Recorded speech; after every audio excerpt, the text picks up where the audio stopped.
Muslimat yang dirahmati Allah sekalian, hukum mencuri. Dan antara tajuk-tajuk utama dalam bab hudud ini merupakan satu bab terakhir daripada siri membincangkan hudud yang memang ada kena-mengena dengan yang kita sebut selalu sebagai maqasid asy-syariah ataupun tujuan utama Allah Ta'ala menurunkan agamanya kepada manusia untuk menjaga 5 perkara utama. Yang kelima itu baru menjaga harta. Untuk menjaga harta, jangan mencuri. Kalau mencuri ada hukuman. Hukuman ini nampak keras, tapi dia menjamin keselamatan ummah. Islam tidak membela orang-orang perseorangan yang buat salah. Dia bela masyarakat umum, sama ada masyarakat itu Islam atau tidak Islam. So, mencuri, merompak, merampas, menyamun ini masalah kemasyarakatan.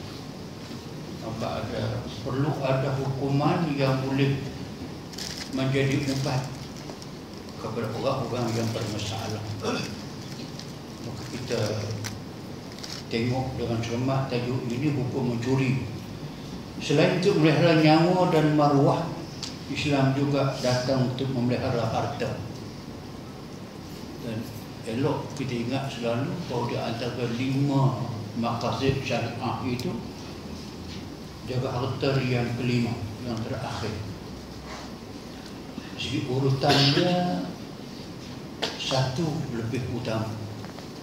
Dan nombor satu, menjaga agama. Agamalah yang menentukan sebenarnya kemana akhir kita akan berada. Nyawa, harga tinggi kena jaga. Akal, maruah, semua itu tidak ada nilai keduniaan. Nilai keakhiratan yang paling tinggi kena jaga. Jaga harta di nombor 5. Sebab itu maka pelihara harta ini bukan tidak penting-penting, tapi tidak sepenting menjaga agama tadi. Menjaga nyawa, menjaga akal, menjaga maruah bangsa atau menjaga keturunan, maka dia juga harta juga masuk. Atas saya ini Islam telah menetapkan hukuman terhadap sesiapa sahaja yang menceroboh harta orang lain. Apakah kesalahan curi dan apakah hukumannya? Ini yang akan kita bincangkan dalam pertemuan kita pada malam ini. Setiap perkara yang nak dibincangkan atau nak dicarikan hukuman, penting sangat mengetahui takrif, definisi apa yang dimaksudkan dengan syariqah dalam bahasa asal Arabnya, apa maksud curi. Kita fahamlah cara tu, kita ambil tahu lah. Tapi dia ada beberapa kait, ada beberapa perkataan yang boleh membezakan antara curi dengan tidak. Maka ditakrifkan curi atau syariqah dalam bahasa Arab bermaksud mengambil sesuatu harta sulit, harta tersebut tersimpan menurut syarak. Curi ialah mengambil harta orang lain secara sulit tanpa sebarang hak diri, tempat simpanan dengan syarat-syarat tertentu. Sudah ada takrif, dia mencuri harta itu harta yang disimpan. Kalau tak simpan, bukan curi. Tempat yang sulit, tempat yang biasanya menyimpan barang-barang berharga, itu pun ada sekatan-sekatan yang boleh kita bezakan antara mencuri dengan merompak dengan menyamun. curi yang macam curi tapi bukan curi, maka perasa secara sulit ataupun istilah secara sulit itu bermaksud menunjukkan bahawa merampas tidak termasuk istilah ini. Merampas dia bukan sulit, dia terang-terang. Mai rumah pun kita mari dia suruh kita buka pintu, tak buka, dia hentak pergi pecah. Dia masuk, kadang dia tak tutup muka pun. Nah, itu bukan curi, itu rombak. Sebab maka perkataan sulit menunjukkan bahawa perampas tidak termasuk dalam istilah ini. Orang yang merampas dia tak sulit. Merampas pun dia bukan mencuri, dia dimasukkan tidak dapat merompak. Ini kerana merampas suatu harta tanpa berselindung. Oleh itu rampasan tidak termasuk dalam istilah mencuri dan tidak dikategorikan dalam hukuman curi. Jadi antara yang boleh keluar daripada perkataan mencuri disebut dalam sebagai an-nabash. Nabash, orang jaga kubur, korek kubur, dia panggil nabash. Memang terkenal sangat di negeri Arab. Kubur mereka ini bukan macam kubur kita. Kubur kita korek lubang ditanam ditimbul. Kubur Arab banyak, termasuk kubur di Saudi Arabia, jadi Ma'la. Kalau di Mesir dipanggilkan dengan di Azhar. Dia merupakan satu bilik dalam tanah. Satu bilik dalam tanah. Ada tangga turun, tangga ada pintu, masuk, bawa mayat, letak situ dengan tidak ditimbun dengan tanah. Naik, tutup balik. Siang letak mayat, malam orang curi kain kapan. Itu nabah sini. Sementara perkataan harta lain di sini menunjukkan penjarahan, pencuri. Kubur tidak termasuk dalam istilah ini. Kenapa dia tidak dikira curi? Tidakkan dia curi? Kerana kain kapan itu sudah tidak dipunyai oleh siapa. Pencuri itu pun bukan kain kapan dia. Kalau pencuri itu orang yang mati itu bukan kain kapan dia. Bukan kapan dia pertahan kalau orang masuk. Tangkap pencuri itu. Sebab tu yang itu walaupun nampak ya kita rasa tak ada harga kain. Ada harga kain untuk orang susah atau 3 helai kain kapan itu cukup harga. Apapun kita akan bincang nanti berapakah kadar minimum jumlah kecurian itu baru masuk dalam istilah curi. Namun untuk buat sementara ini kita katakan bahawa orang dalam takrif curi di sini nabash ataupun pencuri kubur tadi yang mencuri bukan saja orang mencuri kain kapas, orang mencuri mayat. Mayat boleh dijual. Curi mayat. Tak tahu mayat harga berapa. Itu kita bincang kemudian. Okey. Pencuri kubur ialah pencuri harta orang, harta dari kubur seperti kain kapan. Perbuatan itu tidak termasuk dalam takrif mencuri kerana harta tersebut tidak dimiliki oleh sesiapa.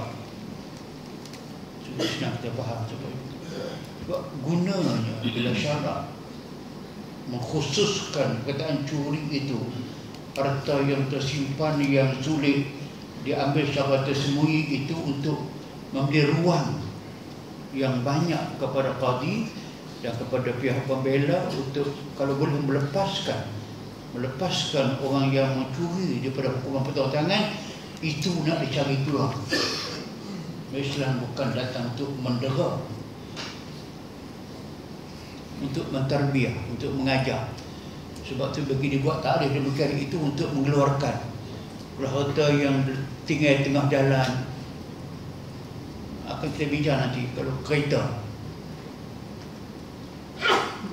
dalam garaj kunci satu, atau masuk di bawah pos kereta rumah kita, pagar tutup kunci. Kalau kereta tinggal depan surau seminggu, kawan tu tengok apa tak pakai kereta seminggu tu. Mubazir dia kata, biar aku ambil. Dia takut mubazir tu haram, maka dia ambil. Dia ada peluang untuk melepaskan, bukan disimpan tempat yang sepatutnya orang simpan. Itu dia katakan bahawa apa ni, perbuatan itu tidak termasuk dalam takrif mencuri kerana harta tersebut tidak dimiliki oleh siapa. Walau bagaimanapun itu tetaplah dilarang. Bukan maknanya bila dia tidak cukup syarat pada harta dicuri itu dia lepas. Dia lepas daripada hudud. Dia tidak kena potong tangan. Pasal harta yang dicuri itu tidak termasuk dalam takrif harta yang syarat takrifkan sebagai harta yang disimpan. Tapi dia tak lepas daripada hukuman. Hukuman apa? Hukuman takzir. Takzir. Hakim mahkamah ataupun qadi boleh menentukan pada zaman masing-masing, suasana masing-masing, negeri masing-masing, apakah hukum yang sesuai bagi dia. Penjara kah? Jangan duit. Saya sebut banyak kali dah. Denda dalam Islam tidak dengan duit. Kalau dengan duit, orang yang berada senang. Orang kaya senang melepas diri kerana boleh bayar denda dengan duit. Biar bagi semua terasa. Kalau kena jail, orang kaya ke orang apa pun jail, orang miskin pun penjara. Kena buang daerah, semua kena buang daerah. Maka pilihlah mana yang sesuai. Okey, itu dikatakan bahawa sekiranya kubur tersebut berada dalam rumah, ini ada kecuali. Kalau kubur tadi yang dia curi itu, dan ada yang curi mayat, curi kain kapan dan sebagainya. Kalaulah kubur itu dalam rumah, ini kita tak terbayang. Tapi kalau pergi ke Mesir, dia ada rasa, memang mereka duduk di atas kubur. Bawah tu kubur, atas itu dia orang buat rumah. Berpuluh ribu orang duduk atas kubur, bawah itu kubur, sebab tak ada tempat, orang dah ramai sangat. Bayanglah masa saya belajar dulu tahun 60-an itu, dia ada dalam 3 juta, dah ramai 3 juta penduduk, sekarang 25 juta. Sesaknya, tempat tinggal tak ada, maka kubur semua. Dulu pun ada tak ramai. Kubur semua menjadi tempat tinggal. Itulah dia antara hukumnya. Kalau orang masih boleh curi juga, masuk rumah curi, itu boleh disabitkan sebagai mencuri harta yang terkawal. Sebab dia dalam rumah. Kalau di luar rumah main kubur biasa itu, maka dia tak sabit. Penjarahan yang siapa curi itu kubur dikategorikan sebagai mencuri dan akan dikenakan hukuman curi. Inilah yang Nabi sebut pengecualian. Laisa ala kha'in wala muntahib wala mukhtalis qat'un, yang bermaksud orang yang mengkhianat, merampas dan meragut atau menyeluk saku tidak akan dipotong tangannya. So, ini kita kena faham balik, bukan yang lepas ke semua. Yang seluk saku tu boleh masuk dalam keadaan dia menyamun, bukan mencuri, dia sebab dia terang-terang. Khain, pengkhianat, termasuk orang yang rasuah. Khain ini dia pemegang amanah bagi satu harta orang ramai. Itu dia yang dia jaga itu, dia telah mengambil sebahagian daripada wang itu. Mungkin ada sebab-sebab, mungkin termasuk duit dia sama dalam tu dan sebagainya. Dia tak masuk dalam hidup hudud yang kena potong tangan, tapi dia masuk dalam sebagai mukhtalis, penipu. Khain ada hukuman dia. Penyeluk saku tidak akan dipotong tangannya. Okey, hukuman. Okay. Senang kita faham bahawasanya yang nama dia sariqah atau mencuri itu ialah orang yang mencuri harta yang tersimpan di tempat yang sulit terkawal, yang biasa diambil secara sulit. Itu dipanggil mencuri. Kalau diambil secara tidak sulit, bukan curi, itu pergi kepada menyamut. Kalau diambil harta yang tidak tersimpan, terbuka, tempat yang terbuka, terdedah dan sebagainya. Nanti kita tengok nanti macam hayawan, binatang kalau orang tuan punya itu menyimpan ataupun mengurung binatang dalam kandang, dikunci, dia ambil, barulah dia panggil curi. Kalau yang sama juga dia lepas. Ni cerita banyak orang Langkawi, dia berpekat lepas kerbau, hidup di padang dengan di hutan Langkawi itu, beratus ekor kerbau bercampur aduk kerbau. Orang tu orang ini, tapi ada orang yang pakar, dia tahu tu kerbau sibulan, ni kerbau sibulan, itu kerbau. Yang macam itu tu kalau orang curi, bukan mencuri yang boleh sabit potongan. Harta itu harta yang tidak dikawal, tapi tetaplah dia kena hukuman juga, cuma tidak urus saja. Sebab itu kita hukuman ini, hukuman yang dipanggil nassun sahihun sarihun. Ada teks, ada nas syarak yang terang, ayat Quran dan hadis. Sarih, sahih satu, betul. Kalau hadis yang sahih itu dipanggil sarih. Sarih pun makna dia terang. Macam ayat wassariqu wassariqatu faqta'u aydiyahuma jazaa'an bima kasaba nakalam minallah wallahu azizun hakim. Dan laki-laki yang mencuri, perempuan yang mencuri, potonglah tangan kedua-duanya, tangan kanan kedua-duanya. Laki-laki atau perempuan sama, potong tangan kanan di pergelangan tangan, bukan di siku, bukan di bahu. Jazaan itu suatu hukuman, balasan bima kasaba, dengan kesalahan yang telah sabit dia lakukan. Kalau kita berbuat demikian, kata Allah, nakalan minallah, Allah beri janji kepada kalian, dia akan mencegahkan orang itu dan orang lain dari melakukan kesalahan mencuri lagi. Kenapa dia janji? Mengapa dia boleh buat? Wallahu azizun, dan Allah itu dia maha perkasa. Hakim, dia bijaksana meletakkan hukuman. Memang kena. Kalau nak selamat masyarakat umum dan selamat negara, negara boleh save, duit negara berbilion-bilion, bukan bilion. Aku tengok yang duk curi balak sekarang ni lah, tasik Cini boleh buat curi, bukan Bukit Fraser.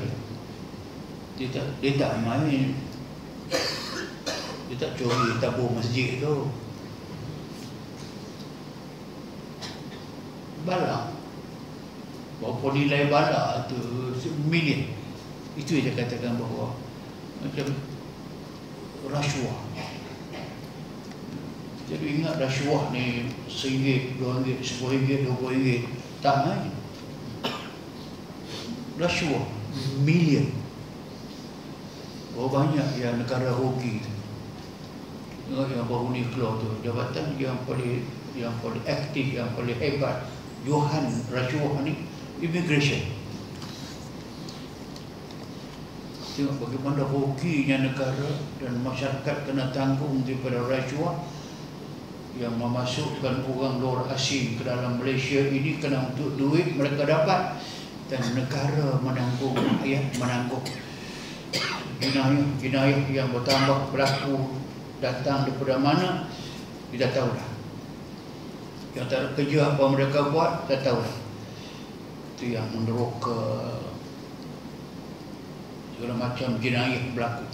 Sebab kita kenang kepada senangkah manusia, bolehkah manusia yang lemah ini menghadapi badai yang begitu kuat yang melanda masyarakat dengan jenayah yang hitam, berapa ribu jenayah terancam. Kita tengok daripada pendatang Afrika, daripada Iran, India, Pakistan, lebih banyak membawa bencana daripada mendatangkan kebaikan pelancongan. Lebih lagi dalam negeri yang macam kita ini, hukuman yang ringan dan tidak ada sekatan, tidak ada kehebatan hukuman dan sebagainya, maka mengundang kecelakaan kepada masyarakat umum. Dan nampak hari demi hari macam pihak yang berkuasa bukan tak buat kerja, mereka buat kerja maksimum, tapi manalah mampu untuk menghadapi jenayah yang semakin hari semakin canggih dan semakin besar. Tengok semalam kita ingat yang hal-hal semasa Raja IC Sabah Sarawak telah dikaji dalam kuasa bebas diraja, mengeluarkan kenyataan IC memang dikeluar banyak tapi bukan kerana politik. Ya kan?